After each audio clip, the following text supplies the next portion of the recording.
did it.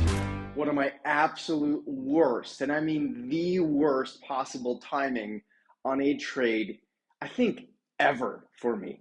Here's specifically what happened.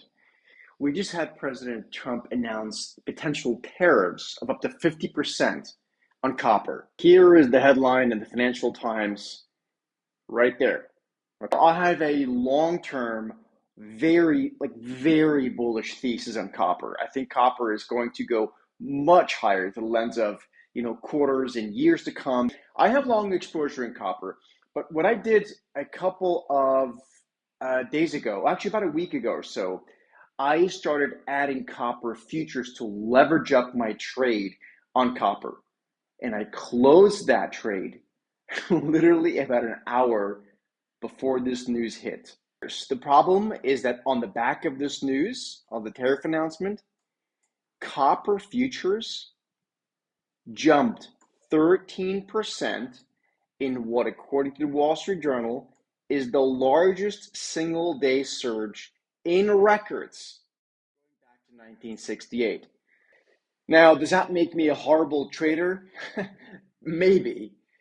It's not really financially a problem. I have long exposure to copper and material stocks in other ways, but it's just extremely frustrating, as you'll see in the chart here, to have literally exited before the largest single one-day move in copper. To give you some visuals around this, here is what happened in copper. This is that one-day move that happened in copper, and as a result now, and this is I guess the good news, as a result, if you look back far enough, you can see that copper has now really broken out on the weekly chart in a meaningful way. So this is actually very bullish. The problem is I missed this move that I was positioned for in the short term. We ended up actually getting, just after I exited that trade, an intraday buy signal before that news spiked from our momentum indicator.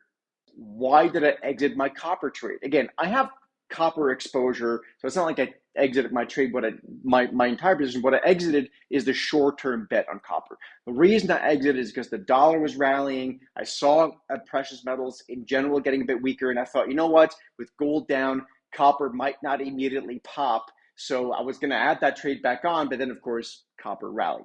The silver lining, of course, is, as I showed you before in the other chart, we now have a weekly breakout in a meaningful fashion in copper. It would be nice to know to make sure this actually will stick a landing on at the end of the week.